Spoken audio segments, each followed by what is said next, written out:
El primer dato que se conserva sobre la existencia de escuela en La Mudarra data de 1842, cuando el pueblo todavía pertenecía a Medina de Rioseco, del que dependía administrativamente, pero que gestionaba sus propios presupuestos, incluidas sus obligaciones derivadas del foro. Se trata de una carta que el maestro de entonces, don Francisco Villegas, dirige a los vecinos, padres de alumnos, solicitándoles una mejora en su remuneración hasta las 5 cargas de trigo y 200 reales. Además, solicita que se tape lo que él llama el arco por donde entra un frío espantoso. Dicho local escuela no sabemos dónde estaría ubicado, puesto que no figura en el referido escrito.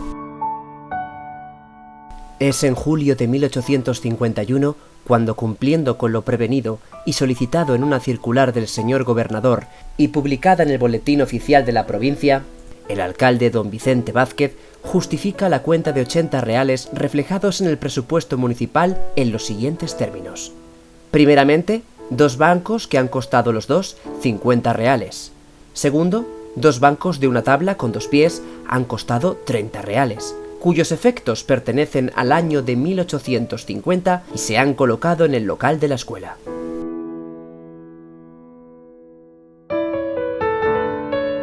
Y como por entonces las autoridades educativas comenzaban a tomarse en serio la educación y exigían medidas y presupuestos para las escuelas, en abril del año 1853 se compran para la escuela 10 libros de cartas morales por don Castor Araujo y alcalde, que costaron 35 reales. Otra referencia encontrada sobre la escuela data de 1857. El pueblo ha logrado su independencia y es nombrado alcalde por el gobernador civil el 10 de marzo de ese año, don Vicente Vázquez. Se constituyen todas las comisiones y en la constitución de la Junta Municipal del Censo figura como maestro del pueblo don Fulgencio Gregorio, que es a la vez secretario del ayuntamiento.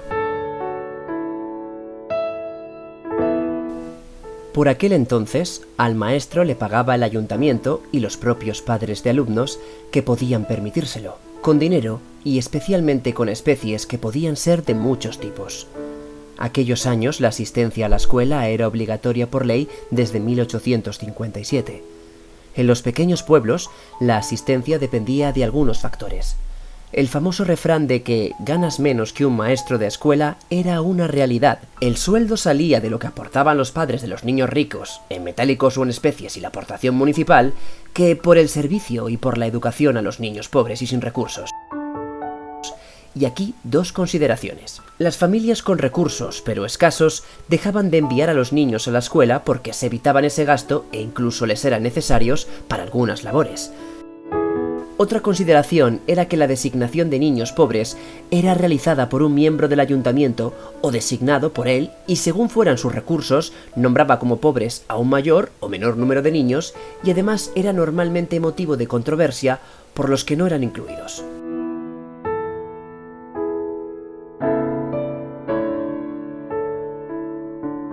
A la escuela asistían por entonces muy pocos alumnos, normalmente chicos. Los niños cuyos padres podían costear su asistencia y los 4 o 5 designados como niños pobres. Sus edades entre 5 y 14 años los niños y de 5 a 12 años las chicas. Y si en España por entonces el índice de analfabetismo era del 75%, 64% de los niños y 86% de chicas, podemos imaginar los índices que habría por entonces en el pueblo.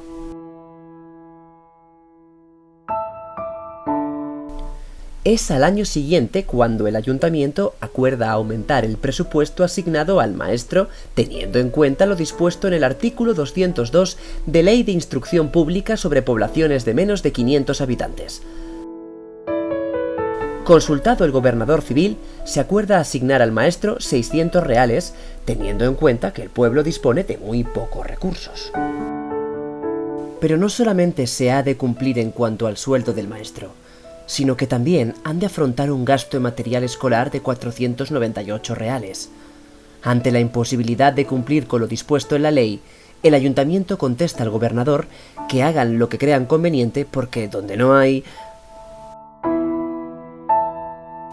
Pero como el secretario es a la vez maestro, reclama la asignación establecida por el gobernador. Al final, el ayuntamiento acuerda, por 7 votos a favor y 3 en contra, concederle 1.200 reales por los 2 destinos, aumentando 200 reales los asignados hasta entonces. No es hasta pasados 3 años cuando se consignan en los presupuestos los 498 reales para material escolar, pero en realidad se dejan en la mitad para poder cumplir con la norma de que estos gastos signifiquen una cuarta parte del sueldo del maestro. En los años siguientes se va dotando a la escuela de diversos materiales y así en 1862 la Junta de Instrucción Primaria realiza un nuevo inventario en el que se vuelven a incluir los medios y materiales que tenía la escuela, que poco a poco iban en aumento. Por los inventarios de los años siguientes, 1864 y 1868, se puede comprobar ese aumento, que muchas veces fue por imposición de las autoridades educativas. Es en julio de 1866 cuando, por ley, el maestro y secretario ha de optar por uno de los 2 puestos que ocupa. Al elegir el de secretario, es preciso cubrir el de maestro, plaza que recae en don Esteban Fernández con un sueldo de 160 escudos. Por entonces el calendario y horario se repetían de curso a curso. Todo era muy rutinario, y solo cambiaba cuando el maestro también cambiaba. La formación de los maestros no existía, y con un sueldo escaso no podían acceder a materiales más modernos. La jornada se iniciaba con una oración, y luego se procedía a encender la estufa y a limpiar el local, que normalmente estaba en malas condiciones. Luego se impartían las materias de lectura, cálculo, escritura, y los mayores algunas nociones de geografía de España, dibujo, etc. Se pretendía, sobre todo, que los niños aprendieran a leer, escribir y contar, algo que muchas veces era difícil por la elevada abstención de muchos de ellos por tener que colaborar al mantenimiento familiar. Es en ese año, 1866, cuando el maestro y el propietario del local que ocupa la escuela, don Juan de Vega, se ponen de acuerdo para proponer al ayuntamiento la necesidad de buscar otro local más adecuado para la escuela.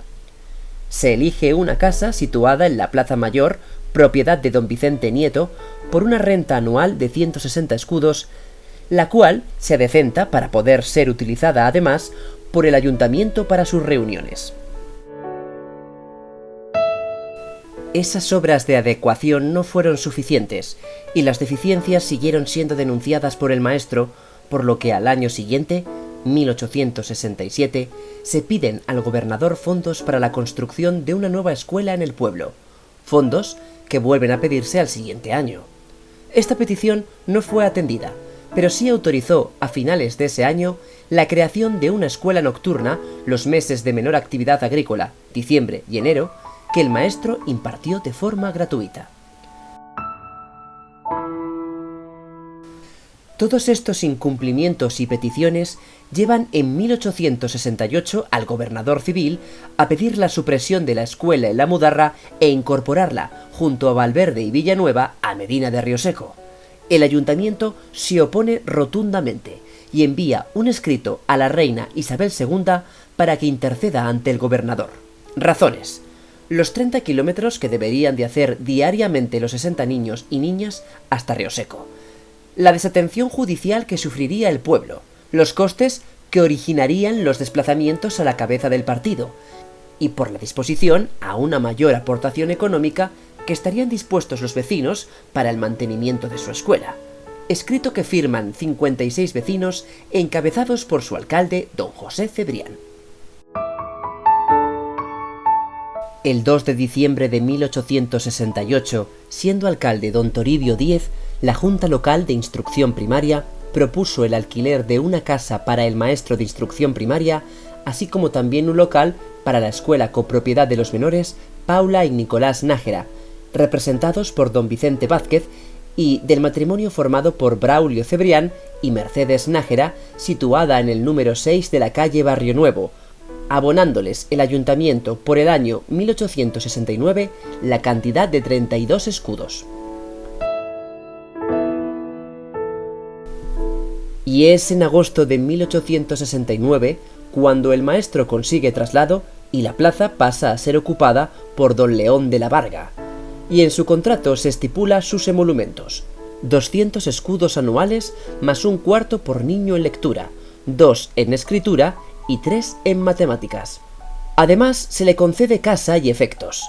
Pero ese año fue muy seco, la cosecha fue escasa y además una tormenta de pedrisco en el término originó que los ingresos fueran escasos. Consecuencia: acuerdo por el que se rebaja la asignación del maestro a 150 escudos y si no se consiguieran, se le quitarán además las retribuciones por niños. Y como la plaza de maestro ha de cubrirse de forma reglamentaria, se procede a la admisión de una terna de aspirantes y el ayuntamiento elige en noviembre de ese año a don Víctor del Rincón y Murillo como maestro titular, al que se entrega enseres y casa en su toma de posesión y donde juró ante el alcalde la Constitución de 1869. Los maestros por entonces duraban poco tiempo en el puesto.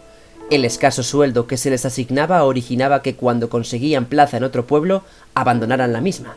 Solo se conoce el caso de una maestra que ocupó la plaza por un periodo de 10 años. Y en 1873, cuando se acuerda el remate para la construcción del nuevo ayuntamiento, se incluye la escuela y casa del maestro que se albergarían en el mismo año. 3 años más tarde, con las obras prácticamente terminadas, la escuela se traslada al nuevo edificio municipal. Por aquellos años y los siguientes siguen los problemas para pagar al maestro. Se le empieza a pagar por trimestres, que es cuando se recauda, aunque sus quejas llevan a volver al sistema anterior. Se suprimen las clases por las tardes en los veranos a partir de 1883 y además se fijan criterios de pago de los padres al maestro en función de las necesidades educativas de cada alumno. Pero no faltaron los problemas. Se conoce la denuncia de un padre por supuestos malos modos de la maestra con su hija y con los demás alumnos, que el ayuntamiento resolvió con un expediente. Otro problema fue debido a la autorización de clases particulares a cargo de un vecino, y la denuncia que por ello presentó la maestra titular. En el verano de 1886 se acordó no impartir clase en el mes de agosto por el excesivo calor, y en 1889 el periodo vacacional del verano se extiende también al mes de julio. Da comienzo el siglo XX con las mismas características y condiciones del anterior.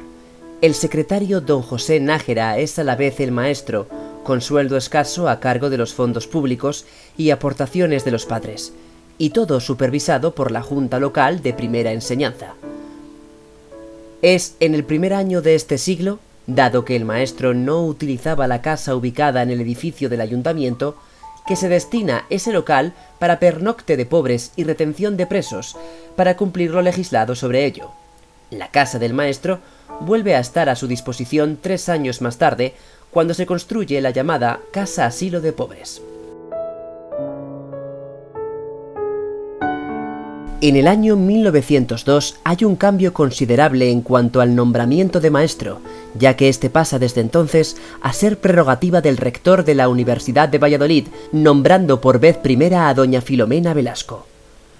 El aumento paulatino de la asistencia de niños y niñas a la escuela da lugar a que ya en el año 1905 se hable de la necesidad de una ampliación del local de la escuela, que solo tenía algo más de 25 metros cuadrados y está ocupado en 1922 por 71 alumnos.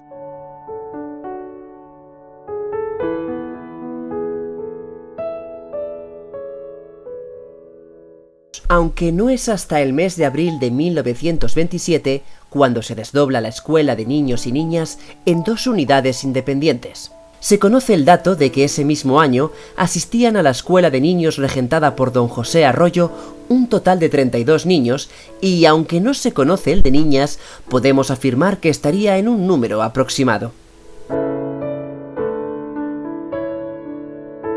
Por ello, en la visita que realiza al local el señor inspector, certifica las buenas condiciones del local, recomienda insistir ante los padres de los niños de la importancia de la asistencia a la escuela, aun entendiendo que se esté en periodo de faenas agrícolas, y además realiza una nueva propuesta del cobro de cuota de los niños asistentes y formaliza el concepto de exámenes para los meses de junio y diciembre.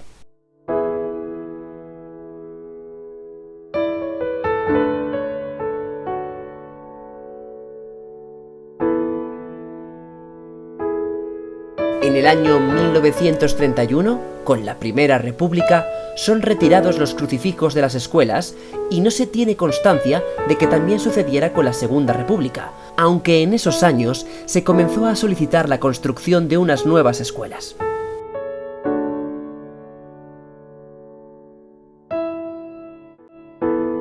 En el periodo posterior a la Guerra Civil Española, la escuela continuaba en el edificio del ayuntamiento. La escuela de niñas seguía en lo que hoy es el salón de actos del ayuntamiento y la de niños en la planta baja. Compartía el local con la Secretaría Municipal y con la casa de la maestra Doña Lucía, antes Doña Remedios, porque el maestro don José Arroyo vivía en lo que hoy es la plaza que lleva su nombre.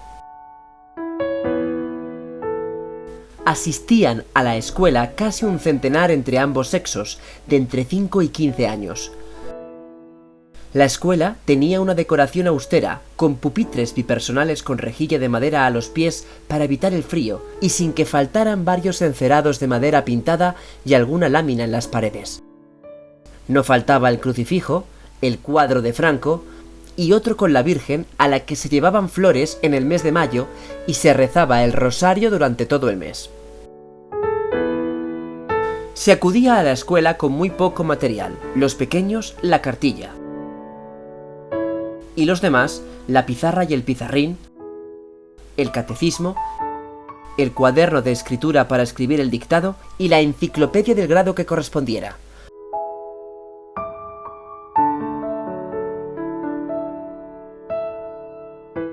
Algunos tenían cabás para llevar el material y otros se conformaban con 2 tablas que hacían las veces de tapas. A la escuela se llegaba a las 9:30 los mayores y a las 10 los pequeños. La jornada comenzaba rezando una oración que estaba escrita a la puerta y que decía: Poco cristiano sería que esta casa llegare y por vergüenza dejare de decir Ave María. Y menos aquel que oyendo esta palabra divina dejase de contestar sin pecado concebida. Y luego se seguía con el rezo. Señor Dios, os rogamos iluminéis nuestro entendimiento y mováis nuestra voluntad a fin de que las cosas que aprendamos nos sirvan para nuestro bien espiritual y temporal, lo que os pedimos por Jesucristo nuestro Señor. Amén. Hasta las 11:30, que era el recreo, cada grupo a su trabajo. Gramática, aritmética, geometría, cuentas, tablas. Los mayores ayudaban a los pequeños en alguna de sus tareas.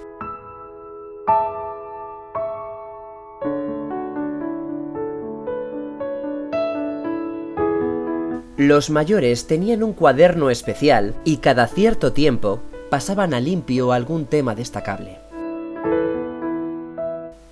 El recreo era en la plaza. Las chicas jugaban al marro, a la comba, saltos y pasos, al pasimisí pasimisá, al castro o avión, al zapato inglés, los colores, etc. Los chicos, sobre todo al marro y la peonza, el aro, las canicas, a los santos al pichilín, etc. De nuevo a clase hasta la 1, en que acudíamos en fila, los niños con don José Arroyo y después las niñas a la iglesia a hacer una visita al Santísimo y rezar alguna oración, y donde le recibía el sacerdote don Restituto Paniagua, que entregaba vales a los niños que mejor se portaban y que se canjeaban por juguetes. Después de comer, se volvía a las 3 a la escuela hasta las 5. Lo primero, el catecismo. Una parte consistía en que un alumno preguntaba y los demás contestaban. Luego las clases, que eran de historia, geografía, ciencias, lectura, dictado. Las chicas pequeñas aprendían además costura y las mayores labores de bordado y otras manualidades. Al salir de clase por la tarde, de nuevo el rezo. Os damos gracias, Señor, por lo que nos habéis enseñado y asistido con vuestras luces, a fin de que las cosas que hemos aprendido nos sirvan para nuestro bien espiritual y temporal, lo que os pedimos por Jesucristo nuestro Señor. Amén.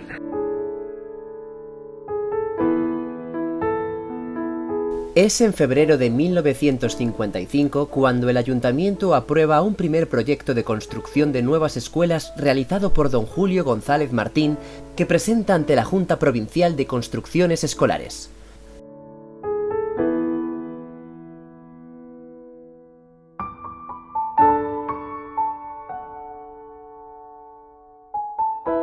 Pero no es hasta pasados 2 años cuando el Instituto Nacional de Colonización, dependiente del Ministerio de Agricultura, promovió la construcción de unas nuevas escuelas según el proyecto que en junio de 1957 presentó el arquitecto don Santiago García Mesalles. Se construirían 2 aulas, una para niños y otra para niñas, separadas por un porche común de acceso.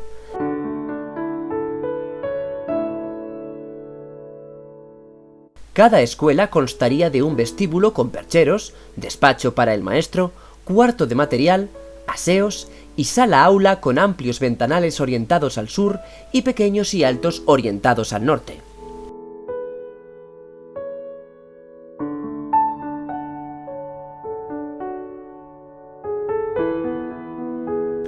Entre las 2 escuelas se proyectó la construcción de una torre para el reloj y las banderas. También se preveía la instalación de glorias para calefacción los meses de invierno, instalación de aseos con fosa séptica e instalación eléctrica.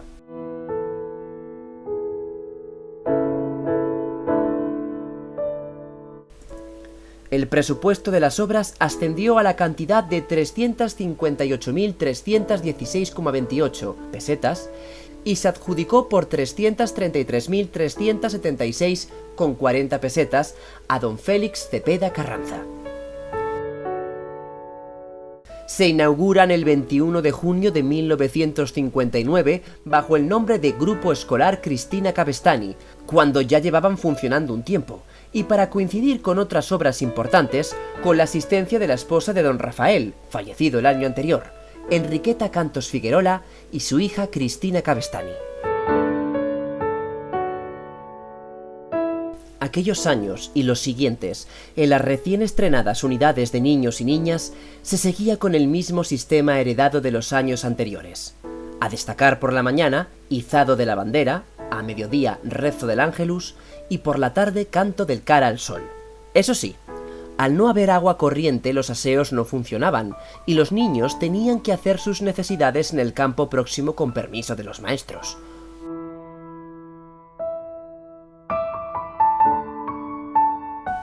Por entonces en los recreos, preferentemente las chicas jugaban a la comba, a los alfileres, al castro, a la soga, al corro, al pasimisí y a la goma, y los chicos al marro, al burro, a los santos, a las canicas y a la pelota. En 1969, la maestra doña Pilar González realiza un inventario de la escuela de niñas que nos da idea de cómo estaba dotada la escuela y cómo se trabajaba entonces. En la relación inventariada figuraban pote, cazo y batidos para la leche. La venida a España del presidente norteamericano en 1959 trajo consigo la instalación en nuestro país de bases militares a cambio de remediar en lo posible nuestras muchas carencias. Una de las ayudas, la alimenticia, fue a base de leche en polvo, mantequilla y queso, y uno de sus destinatarios de leche en polvo, una novedad por entonces, fueron las escuelas infantiles y entre ellas la de la Mudarra. La leche se preparaba a media mañana en la propia escuela y era distribuida entre los niños que traían de casa una bolsita con un vaso de aluminio o plástico, una papelina de azúcar o colacao y una cucharilla para agitarlo todo. En el año 1968 se acuerda el cerramiento de las escuelas y se las dota de agua corriente. El 29 de mayo de 1965, una comisión de antiguos alumnos, presidida por don Godofredo Garavito y del que fuera maestro del pueblo por casi 25 años, don José Arroyo, dirigió al ayuntamiento un escrito para celebrar un homenaje al citado maestro de gran recuerdo en el pueblo. El 14 de junio de 1978, todo el pueblo se congregó para, con la asistencia de numerosas autoridades provinciales y muchos de los hijos del citado maestro, asistir a los actos del homenaje que terminaron con la inauguración de una escultura metálica dedicada al maestro rural en la persona de don José, obra del escultor don Manuel López.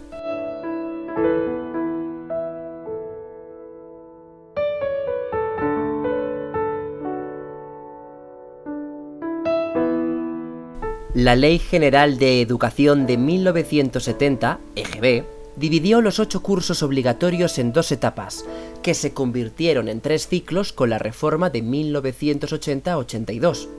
Por ello, en septiembre de 1983 se habilita una tercera unidad para los más pequeños, que se ubica en los bajos de la casa de la maestra a cargo de una nueva profesora de nombre Margarita. En junio de 1985 se acuerda, por un importe de casi 2 millones de pesetas, cerrar el porche entre las 2 unidades escolares a fin de destinarlo para esta tercera unidad. La creación de esta unidad trajo consigo la dotación extraordinaria de 2 cajas con juegos educativos y de todo tipo, muy del agrado de los niños. Además, se taparon las ventanas pequeñas orientadas al norte. La maestra de la escuela de niñas por los años 80, doña Emilia, recuerda cómo estaba su aula. Tras su mesa, un crucifijo, un cuadro de la Virgen y otro del Rey. En la pared izquierda, 2 grandes encerados y los paneles con trabajos de las niñas. Completaban el aula una estufa y un cuadro que adquirió con la leyenda: si tienes a Dios estás sobre una roca y el oleaje bravío no te alcanza. Si tienes a Dios ya tienes lluvia y jamás sabrás del agua que te falta. Si tienes a Dios no necesitas nada. Él es refugio, alimento y agua. Por entonces se rezaba el Padre Nuestro al comenzar por la mañana y el Ave María al comenzar por la tarde. Al principio el trabajo fue muy duro porque la maestra tenía que atender a las niñas de todas las edades. Y eso no cambia hasta que a finales de los años 70 se dividen los grupos por edades y los maestros reparten a los niños por niveles, haciendo más llevadera la enseñanza.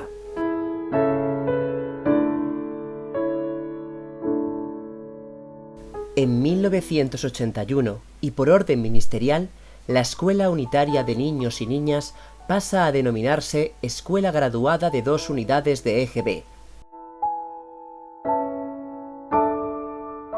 En 1984 figura documentalmente como Colegio Público Cristina Cabestany.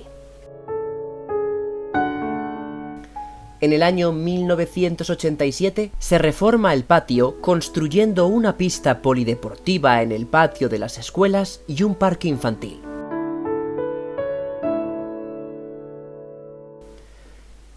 Y cuando en 1991 se escuchan rumores sobre la supresión de una de las unidades, el ayuntamiento se interesa ante las autoridades académicas de su veracidad. Se les comunica esa posibilidad que entra en vigor en el curso 1993-94, cuando la escuela es adscrita al recién creado CRA Campos Góticos de Medina de Rioseco. Los alumnos mayores comienzan a desplazarse a Medina de Rioseco, primero los 2 cursos superiores de educación primaria y posteriormente los demás. A los alumnos se les reubica en la antigua escuela de niñas y la de niños se destina para otros usos. En la escuela de la Mudarra solo permanecieron los alumnos de infantil a partir de 3 años y los 3 primeros cursos de educación primaria. La escuela permanece unos pocos años con muy poco alumnado, con la esperanza de la llegada de nuevos alumnos, algo que no llegó a suceder.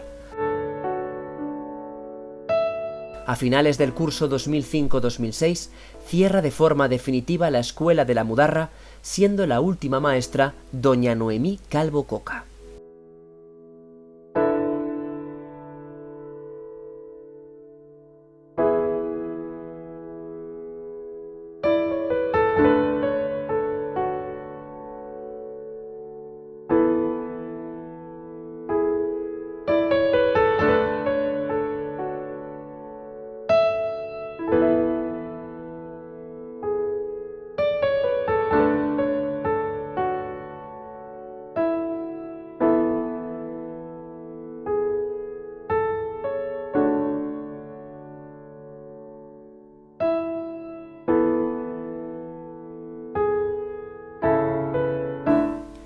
El edificio de la escuela, tras ser descatalogado, ha tenido diversos usos.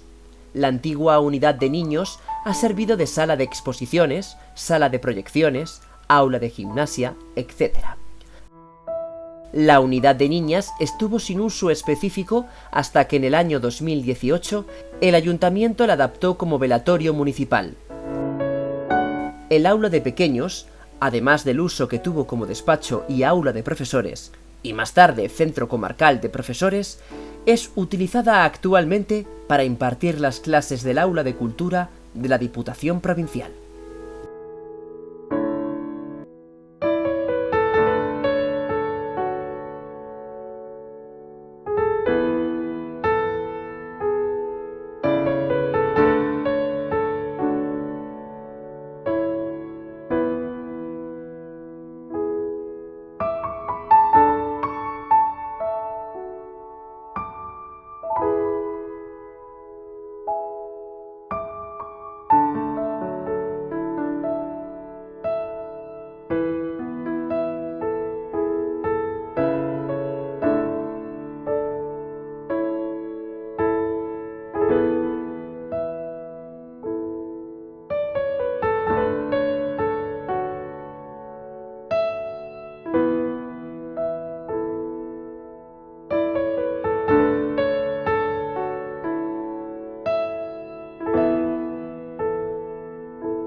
Si mi patria perdiera algún día, y segura cosa que crear, con amor, con entusiasmo iría, yo la mía gustoso de dar.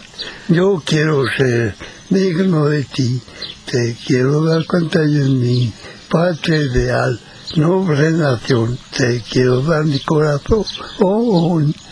Puntos cardinales, así llamados son: oriente, sur, oeste y norte de extensión. Oriente, saliente, este, levante, es aquel punto por donde el sol bello aparece por la mañana, dando a la tierra luz y calor. Allá está el norte, en esa parte del firmamento nunca asoma, y por la noche siempre allí vemos junto a una estrella que es la polar. Ese otro punto y es mediodía, que así llamamos también al sur, por ahí el día más esplendente, el sol brillante a su clara luz. Por occidente, usted no caso, es aquel punto se oculta el sol, los demás astros siguen su curso, girando siempre alrededor.